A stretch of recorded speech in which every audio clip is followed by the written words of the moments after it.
Immigration ਗੁਰੂ ਵਿੱਚ ਤੁਹਾਡਾ ਸਵਾਗਤ ਹੈ ਜੀ। ਮੈਂ ਸਿਮਰਤ ਗਰੇਵਾਲ, ਮੇਰੇ ਵੱਲੋਂ ਆਪ ਸਭ ਨੂੰ ਸਤਿ ਸ੍ਰੀ ਅਕਾਲ। ਇੱਕ ਵਾਰ ਫਿਰ ਤੁਹਾਡੇ ਲਈ ਇਮੀਗ੍ਰੇਸ਼ਨ ਟਿਪਸ ਲੈ ਕੇ ਹਾਜ਼ਰ ਹਾਂ ਤੇ ਮੇਰੇ ਨਾਲ ਸਟੂਡੀਓ ਵਿੱਚ ਅੱਜ ਹਾਜ਼ਰ ਨੇ ਆਈਸੀਸੀ ਇਮੀਗ੍ਰੇਸ਼ਨ ਤੋਂ ਮਨੂ ਦੱਤਾ ਜੀ, ਜਿਹੜੀ ਕਿ ਤੁਹਾਡੇ ਨਾਲ ਸਾਂਝੇ ਕਰਨਗੇ ਇਮੀਗ੍ਰੇਸ਼ਨ ਦੇ ਵਿੱਚ ਕੀ ਨਵਾਂ ਚੱਲ ਰਿਹਾ, ਕੀ ਅਪਡੇਟਸ ਨੇ, ਕੀ ਆਉਣ ਵਾਲੇ ਸਮੇਂ ਦੇ ਵਿੱਚ ਹੋ ਸਕਦਾ।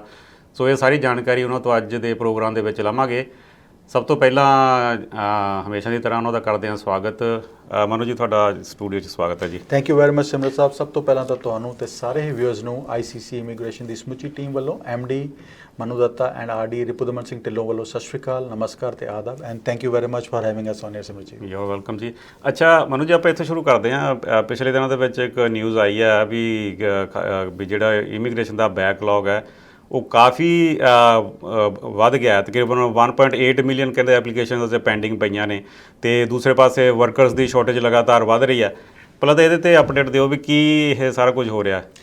ਦੇਰ ਇਜ਼ ਨੋ ਡਾਊਟ ਸਿਮਰਤ ਜੀ, ਇਸ ਟਾਈਮ ਤੇ ਜਿਹੜਾ ਅਕਤੂਬਰ ਦੀ ਨਿਊਜ਼ ਹੈਗੀ ਹੈ ਜੀ, ਹਾਂਜੀ, ਜੁਲਾਈ ਦੇ ਵਿੱਚ 1.5 ਮਿਲੀਅਨ ਦਾ ਬੈਕਲੌਗ ਸੀਗਾ। ਅਕਤੂਬਰ ਦੇ ਵਿੱਚ ਨਜ਼ਰ ਆਇਆ ਕਿ ਬੈਕਲੌਗ ਵੱਧ ਕੇ 1.8 ਮਿਲੀਅਨ ਦਾ ਹੋ ਗਿਆ। ਹੁਣ by the end of December ਜਾਂ ਜਨਵਰੀ ਦੇ ਵਿੱਚ ਜਦੋਂ ਦੇਖਾਂਗੇ ਤੇ a backlog would be over 2 million application. ਬਿਲਕੁਲ, ਹਾਂਜੀ। ਐਂਡ ਇੱਕ ਹੋਰ ਚੀਜ਼ ਹੈਗੀ ਕਿ ਜਿਹੜਾ ਨਵਾਂ ਵੇਰੀਐਂਟ ਆ ਰਿਹਾ ਹੈਗਾ ਉਹਦੇ ਕਰਕੇ ਵੀ ਕਾਫੀ ਸਾਰੀਆਂ ਅਨਸਰਟਨਟੀ ਬਣੀ ਹੋਈ ਹੈ। ਇਹ ਨਹੀਂ ਪਤਾ ਕਿ ਕਿਸ ਤਰ੍ਹਾਂ ਗਵਰਨਮੈਂਟ ਇਹਨੂੰ ਰਿਐਕਟ ਕਰੇਗੀ, ਬਿਕੋਜ਼ ਕੇਸਿਸ ਵਧਣੇ ਸ਼ੁਰੂ ਹੋ ਗਏ ਨੇ। ਈਵਨ ਕੈਨੇਡਾ ਦੇ ਵਿੱਚ ਅਸੀਂ ਓਨਟਾਰੀਓ ਦੀ ਵੀ ਗੱਲ ਕਰੀਏ ਤਾਂ ਕੇਸਿਸ ਵਧਣੇ ਸ਼ੁਰੂ ਹੋ ਗਏ ਨੇ। ਸੋ ਅਨਸਰਟਨਟੀ ਦੇ ਨਾਲ ਹੋਏਗਾ ਕੀ ਜੀ ਕਿ ਕੇਸਿਸ ਵਧਣ ਦੇ ਨਾਲ ਹੋ ਸਕਦਾ ਰਿਸਟ੍ਰਿਕਸ਼ਨਸ ਦੁਬਾਰਾ ਸ਼ੁਰੂ ਹੋ ਜਾਣ। ਜੇ ਰਿਸਟ੍ਰਿਕਸ਼ਨ ਸ਼ੁਰੂ ਹੋ ਜਾਂਦੀਆਂ ਬੈਕਲੌਗ ਹੋਰ ਵੱਧ ਜਾਏਗਾ। ਸੋ ਐਬਸੋਲੂਟਲੀ ਰਾਈਟ ਜੀ, 1.8 ਮਿਲੀਅਨ ਦਾ ਬੈਕਲੌਗ ਅੱਜ ਹੈਗਾ, ਇਹ ਸਾਨੂੰ ਕਾਫੀ ਦੇਰ ਤੱਕ ਤੰਗ ਕਰਨ ਵਾਲਾ ਹੈਗਾ। ਐਂਡ ਇਹਦੇ 'ਚ ਇੱਕ ਕੈਟੇਗਰੀ ਨਹੀਂ, ਹਰ ਇੱਕ ਕੈਟੇਗਰੀ ਹੈਗੀ ਹੈ। ਤਕਰੀਬਨ 7.5 ਲੱਖ ਤਾਂ ਜਿਹੜਾ ਬੈਕਲੌਗ ਹੈਗਾ ਉਹ ਤਾਂ ਟੈਂਪਰੇਰੀ ਐਪਲੀਕੇਸ਼ਨਸ ਦੇ ਵਿੱਚ ਹੈਗਾ, ਜਿਹਦੇ ਵਿੱਚ ਸਟੱਡੀ ਪਰਮਿਟ ਹੋ ਗਏ, ਵਿਜ਼ਿਟ ਵੀਜ਼ਾਸ ਹੋ ਗਏ, ਵਿਜ਼ਿਟ ਵੀਜ਼ਾ ਐਕਸਟੈਂਸ਼ਨ ਹੋ ਗਏ, ਵਰਕ ਪਰਮਿਟ ਦੀ ਐਪਲੀਕੇਸ਼ਨਸ ਹੋ ਗਈਆਂ। ਤੇ ਉਸ ਤੋਂ ਬਾਅਦ ਅਸੀਂ ਕੇਅਰ ਗਿਵਰ ਦੀ ਗੱਲ ਕਰੀਏ, 13-14 ਹਜ਼ਾਰ ਦਾ ਬੈਕਲੌਗ ਇਸ ਟਾਈਮ ਤੇ ਉਹਨਾਂ ਐਪਲੀਕੇਸ਼ਨ ਦੇ ਵਿੱਚ ਹੈਗਾ। ਸਪਾਊਜ਼ਲ ਦੇ ਵਿੱਚ ਤਕਰੀਬਨ 50,000 ਐਪਲੀਕੇਸ਼ਨਸ ਇਸ ਟਾਈਮ ਬੈਕਲੌਗ ਦੇ ਵਿੱਚ ਫਸੀਆਂ ਹੋਈਆਂ। ਸੋ ਸਾਰੀਆਂ ਕੈਟੇਗਰੀਆਂ ਹੀ ਅਫੈਕਟਡ ਹੈਗੀਆਂ ਬਿਕੋਜ਼ ਪੈਂਡੈਮਿਕ ਕਰਕੇ ਇਹ ਸਾਰੀ ਚੀਜ਼ਾਂ ਨੂੰ ਉੱਪਰ ਥੱਲੇ ਹੋ ਗਈਆਂ। ਬਟ ਇੱਕ ਚੀਜ਼ ਹੋਰ ਹੈਗੀ ਹੈ ਸਿਮਰਤ ਜੀ, ਇੱਥੇ ਜਿਹੜੇ ਗੌਰ ਕਰਨ ਲਾਇਕ ਹੈਗੀ ਹੈ ਕਿ ਗਵਰਨਮੈਂਟ ਦਾ 2021 ਦਾ ਟਾਰਗੇਟ ਸੀਗਾ 4,01,000 ਐਪਲੀਕੇਸ਼ਨ ਦਾ ਇਮੀਗ੍ਰੈਂਟਸ ਦਾ। ਹਾਂਜੀ। And government is very close to achieving that target for the year 2021। So ਇਹਦਾ ਇਹ ਮਤਲਬ ਆਇਆ ਕਿ ਜਿਹੜੀਆਂ ਬਾਹਰ ਦੀਆਂ ਐਪਲੀਕੇਸ਼ਨਸ ਹੈਗੀਆਂ ਉਹਨਾਂ ਦੇ ਉੱਤੇ ਬੇਸਿਕਲੀ ਕੋਈ ਧਿਆਨ ਨਹੀਂ ਦਿੱਤਾ ਗਿਆ ਬਿਕੋਜ਼ ਆਫ ਰਿਸਟ੍ਰਿਕਸ਼ਨਸ ਕਰਕੇ ਉਹਨਾਂ ਤੇ ਧਿਆਨ ਨਹੀਂ ਦਿੱਤਾ ਗਿਆ। ਤੇ ਉਹਨਾਂ ਕਰਕੇ ਹੀ ਜਿਹੜੇ ਲੋਕਲ ਐਪਲੀਕੈਂਟਸ ਸੀਗੇ, ਭਾਵੇਂ ਅਸੀਂ TR to PR the applications ਦੇਖ ਲਈਏ, 75 ਦੇ ਡਰਾਅ ਤੇ ਕਿਸੇ ਨੇ ਸੋਚਿਆ ਸੀ ਐਕਸਪ੍ਰੈਸ ਐਂਟਰੀ ਦਾ ਕੇਸ ਤੁਹਾਡਾ ਪਿਕ ਹੋ ਜਾਏਗਾ। ਸੋ 75 ਦੇ ਡਰਾਅ ਤੇ ਕੇਸ ਵੀ ਪਿਕ ਹੋਏ। ਉਸ ਤੋਂ ਬਾਅਦ ਸੀਸੀ ਐਪਲੀਕੈਂਟਸ ਦੇ ਉੱਤੇ ਫੋਕਸ ਰਿਹਾ। ਐਂਡ ਆਈ ਥਿੰਕ ਆਉਣ ਵਾਲੇ ਸਮੇਂ ਦੇ ਵਿੱਚ ਆ ਰਿਸਟ੍ਰਿਕਸ਼ਨਸ ਦੱਸਣਗੀਆਂ ਜੇ ਆ ਨਵਾਂ ਵੇਰੀਐਂਟ ਕਿਸ ਤਰ੍ਹਾਂ ਰਿਐਕਟ ਕਰਦਾ ਹੈ, ਕਿਸ ਤਰ੍ਹਾਂ ਉਹਦੀਆਂ ਨਜ਼ਰ ਆਉਂਦੀਆਂ ਚੀਜ਼ਾਂ, ਰਿਜ਼ਲਟਸ ਨਜ਼ਰ ਆਉਂਦੇ ਨੇ, ਤੇ ਉਹ ਡਿਟਰਮਿਨ ਕਰਨਗੀਆਂ ਕਿ ਬੈਕਲੌਗ ਕਿੰਨੀ ਜਲਦੀ ਖਤਮ ਹੋ ਸਕਦਾ ਹੈਗਾ। ਅੱਛਾ, ਬੈਕਲੌਗ ਦੀ ਆਪਾਂ ਗੱਲ ਕਰ ਰਹੇ ਹਾਂ, ਇਹ ਜਿਹੜਾ ਇਹ ਵੀ ਹੁਣ ਆਮ ਖਬਰਾਂ ਵਿੱਚ ਸੁਣਨ ਨੂੰ ਆ ਰਿਹਾ ਵੀ ਜਿਹੜਾ ਭਾਰਤ ਤੋਂ ਸਟੂਡੈਂਟ ਵੀਜ਼ੇ ਉਹਦੇ ਵਿੱਚ ਕਾਫੀ ਰਿਜੈਕਸ਼ਨ ਦੇ ਵਿੱਚ ਕਾਫੀ ਵਾਧਾ ਹੋ ਗਿਆ। ਕੀ ਇਹ ਵੀ ਬੈਕਲੌਗ ਦਾ ਹੀ ਕਾਰਨ ਹੈ ਵੀ ਹੁਣ ਜਿਹੜੇ ਵੀਜ਼ਾ ਆਫਿਸਰਸ ਨੇ ਉਹ ਉਸ ਨੂੰ ਥੋੜਾ ਡਿਲੇ ਕਰ ਰਹੇ ਨੇ ਵੀ ਹੋਰ ਨਵੇਂ ਸਟੂਡੈਂਟਸ ਨੂੰ ਵੀਜ਼ੇ ਘੱਟ ਦਿੱਤੇ ਜਾਣ? ਸਿਮਰਤ ਜੀ, ਤਕਰੀਬਨ 2.25 ਲੱਖ ਸਟੂਡੈਂਟ ਹਰ ਸਾਲ ਇੰਡੀਆ ਤੋਂ ਕੈਨੇਡਾ ਆਉਂਦਾ ਹੈਗਾ। ਹਾਂਜੀ। ਐਂਡ ਇਸ ਟਾਈਮ ਤੇ ਬਿਕੋਜ਼ ਰਿਸਟ੍ਰਿਕਸ਼ਨਸ ਹੋਣ ਕਰਕੇ ਹਰ ਬੱਚੇ ਦਾ, ਹਰ ਮਾਪਿਓ ਦਾ ਧਿਆਨ ਜਿਹੜਾ ਹੋ ਗਿਆ, ਫੋਕਸ ਹੋ ਗਿਆ ਕੈਨੇਡਾ ਵੱਲ ਹੋ ਗਿਆ। Because Canada is a destination of choice. Everybody wanted ਕਿ ਮੇਰਾ ਬੱਚਾ ਉੱਥੇ ਜਾ ਕੇ ਕੈਨੇਡਾ, ਨਾਰਥ ਅਮਰੀਕਾ ਦੇ ਵਿੱਚ ਪੜ੍ਹੇ ਤੇ ਪਰਮਾਨੈਂਟ ਰੈਜ਼ੀਡੈਂਸੀ ਲਵੇ। ਸੋ ਉਹਦੇ ਚੱਕਰ ਦੇ ਵਿੱਚ ਹਰ ਇੱਕ ਐਪਲੀਕੈਂਟ ਨੇ, ਨਾਲੇ ਦੂਸਰੀ ਚੀਜ਼ ਸੀਗੀ ਕਿ ਇੱਕ ਹੋਰ ਡਿਸੀਜਨ ਲਿੱਤਾ ਗਿਆ ਸੀ ਗਵਰਨਮੈਂਟ ਵੱਲੋਂ ਕਿ ਜੇ ਤੁਸੀਂ ਵੀਜ਼ਾ ਨਹੀਂ ਵੀ ਗ੍ਰਾਂਟ ਕੀਤਾ ਗਿਆ ਤਾਂ ਵੀ ਤੁਸੀਂ ਆਨਲਾਈਨ ਐਪਲੀਕੇਸ਼ਨ, ਆਨਲਾਈਨ ਪੜ੍ਹਾਈ ਕਰ ਸਕਦੇ ਹੋ। ਸੋ ਉਸ ਚੱਕਰ ਦੇ ਵਿੱਚ ਜਿਹੜੇ ਬੱਚੇ ਨਹੀਂ ਵੀ ਕੁਆਲੀਫਾਈ ਹੁੰਦੇ ਸੀਗੇ, ਜਿਨ੍ਹਾਂ ਨੂੰ ਨਜ਼ਰ ਨਹੀਂ ਵੀ ਆਉਂਦਾ ਸੀਗਾ ਕਿ ਮੇਰੀ ਪੀਆਰ, ਮੇਰੀ ਐਡਮਿਸ਼ਨ ਹੋ ਜਾਏਗੀ ਜਾਂ ਵੀਜ਼ਾ ਲੱਗੇਗਾ, ਉਹ ਵੀ ਪੜ੍ਹਦੇ ਰਹੇ। ਸੋ ਉਸ ਚੱਕਰ ਦੇ ਵਿੱਚ ਬਹੁਤ ਸਾਰੇ ਪ੍ਰਾਈਵੇਟ ਕਾਲਜਿਸ ਦੇ ਵਿੱਚ ਪੜ੍ਹਾਈ ਹੁੰਦੀਆਂ ਰਹੀਆਂ। ਸੋ ਉਹ ਯੂ ਆਰ ਰਾਈਟ ਕਿ ਰਿਫਿਊਜ਼ਲਸ ਕਾਫੀ ਜ਼ਿਆਦਾ ਇਸ ਟਾਈਮ ਤੇ ਆ ਰਹੀਆਂ ਹੈਗੀਆਂ। ਸੋ ਆਹ ਤੰਗ ਕਰਨਗੀਆਂ। ਬਟ ਫਿਰ ਵੀ 2.25 ਲੱਖ ਅੱਜ ਦੀ ਤਰੀਕ ਦੇ ਵਿੱਚ ਵੀ Canada, India is one of the largest source country to Canada as far as students is concern. ਠੀਕ ਹੈ। ਤੇ 2.25 ਲੱਖ ਸਟੂਡੈਂਟ ਦਾ ਆਣਾ ਇੱਕ ਛੋਟੀ ਨੰਬਰ ਨਹੀਂ ਹੈਗਾ। ਬਿਲਕੁਲ ਜੀ। ਅੱਛਾ ਮਨੂ ਜੀ, ਜਿਵੇਂ ਕਿ ਹੁਣ ਚਲੋ ਜਿਹੜੇ ਉੱਥੋਂ ਆ ਰਹੇ ਨੇ ਜਾਂ ਉਹਨਾਂ ਦੇ ਤਾਂ ਵੱਖਰੀ ਗੱਲ, ਜਿਹੜੇ ਸਟੂਡੈਂਟ ਆਲਰੇਡੀ ਇੱਥੇ ਹੁਣ ਆਏ ਹੋਏ ਨੇ, ਉਹਨਾਂ ਲਈ ਆਉਣ ਵਾਲੇ ਸਮੇਂ ਦੇ ਵਿੱਚ ਤੁਹਾਡੇ ਹਿਸਾਬ ਦੇ ਨਾਲ ਕੀ ਨਵੀਆਂ ਆਪਸ਼ਨਸ ਨੇ? ਸਿਮਰਤ ਜੀ, 2021 was an amazing year as far as international students ਜਾਂ ਫਿਰ ਵਰਕਰਸ ਦੀ ਗੱਲ ਕਰੀਏ ਤਾਂ ਵੱਡੀ ਤਾਦਾਦ ਦੇ ਵਿੱਚ ਜਿੰਨੇ ਵੀ ਇਮੀਗ੍ਰੈਂਟਸ ਹੋ ਰਹੇ ਨੇ ਉਹ ਉਸੇ ਕੈਟੇਗਰੀ ਦੇ ਵਿੱਚੋਂ ਨਿਕਲ ਕੇ ਆ ਰਹੇ ਨੇ।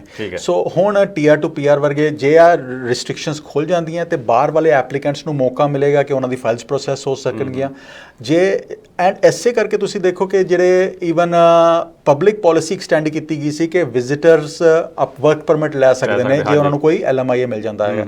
ਸੋ ਉਸ ਚੀਜ਼ ਦਾ ਵੀ ਬੜੇ ਲੋਕਾਂ ਨੇ ਫਾਇਦਾ ਲਿੱਤਾ। ਇਸ ਟਾਈਮ ਤੇ ਬੜੀ ਵੱਡੀ ਤਾਦਾਦ ਦੇ ਵਿੱਚ ਇਸ time foreign work visitors Canada ਦੇ ਵਿੱਚ ਹੈਗੇ ਨੇ ਜਿਹੜੇ LMIA ਇੰਪਲੋਇਰਸ ਜੌਬ ਓਪਰਚੁਨਿਟੀਜ਼ ਲੱਭ ਰਹੇ ਨੇ।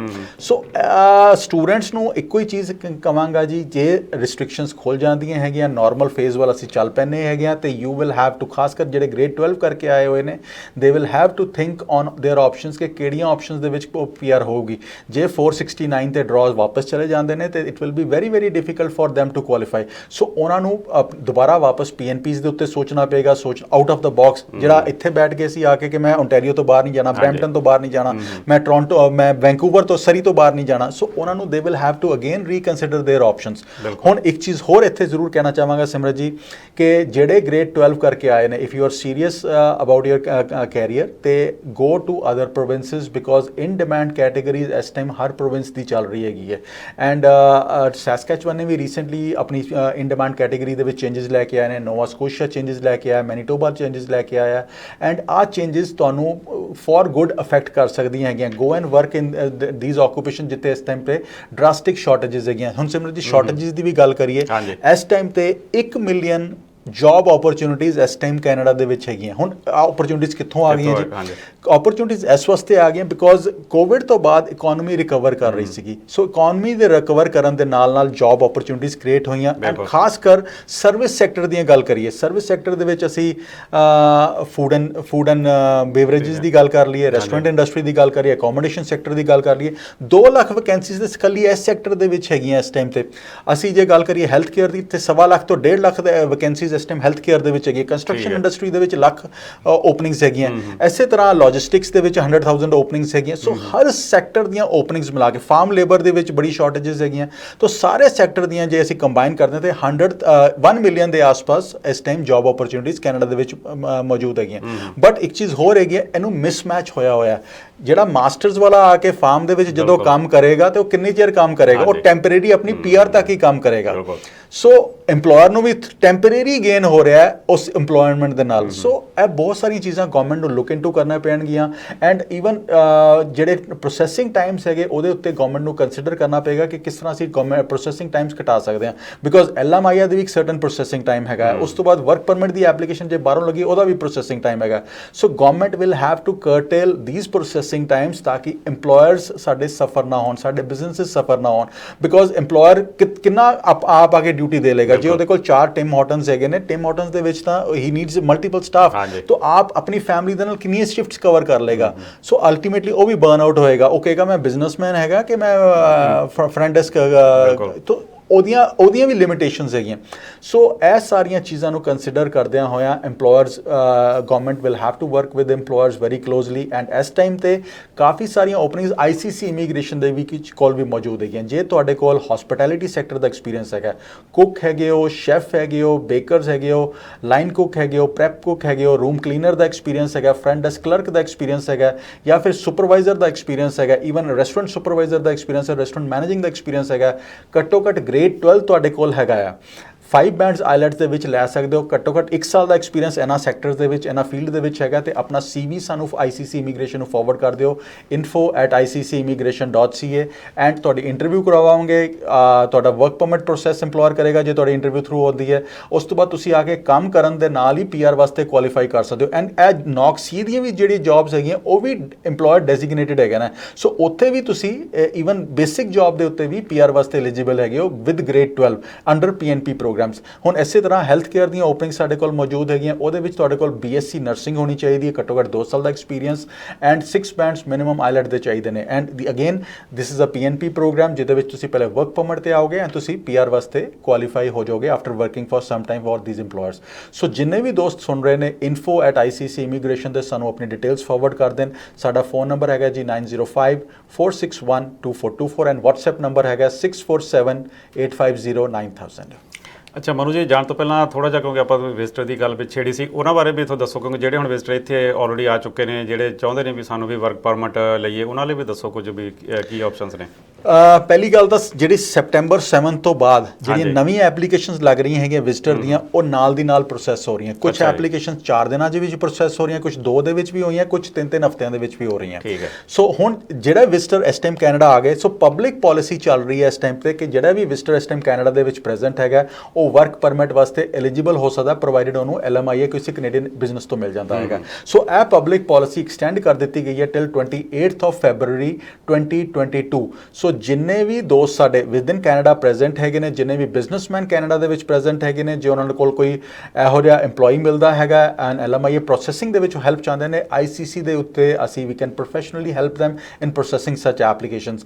ਐਂਡ ਜਿੰਨੇ ਸਾਡੇ ਦੋਸਤ ਵਿਜ਼ਿਟ ਵੀਜ਼ਾ ਤੇ ਹੈਗੇ ਨੇ, ਜੇ health care and hospitality sector ਦਾ ਐਕਸਪੀਰੀਅੰਸ ਹੈਗਾ, ਤੇ ਆਪਣੀ CVs ਆਪਣੀ ਡਿਟੇਲਸ ਸਾਨੂੰ ਫਾਰਵਰਡ ਕਰ ਦਿਓ, ਅਸੀਂ ਤੁਹਾਡੀ ਇੰਟਰਵਿਊ ਵੀ ਅਰੇਂਜ ਕਰਵਾ ਸਕਦੇ ਹਾਂ with different EMPLOYERS।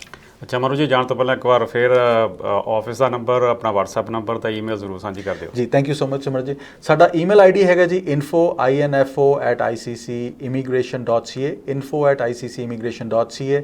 Phone number ਸਾਡਾ ਆਫਿਸ ਨੂੰ ਰੀਚ ਕਰਨ ਦਾ ਹੈਗਾ ਜੀ 9054612424, 9054612424। ਐਂਡ ਜੇ WhatsApp ਨੰਬਰ ਯੂਜ਼ ਕਰਨਾ ਚਾਹੁੰਦੇ ਹੋ ਤੇ 6478509000, 6478509000। ਮਨੂ ਜੀ, ਅੱਜ ਦੇ ਸਟੂਡੀਓ ਵਿੱਚ ਆਉਣ ਲਈ ਤੇ ਇੰਨੀ ਜਿਹੜੀ ਜਾਣਕਾਰੀ ਇਮੀਗ੍ਰੇਸ਼ਨ ਦੇ ਨਵੀਂ ਅਪਡੇਟਸ ਆਪਣੇ ਦਰਸ਼ਕਾਂ ਨਾਲ ਸਾਂਝੀ ਕਰਨ ਲਈ ਬਹੁਤ ਬਹੁਤ ਧੰਨਵਾਦ ਜੀ। ਥੈਂਕ ਯੂ ਵੈਰੀ ਮਚ ਸਿਮਰ ਜੀ।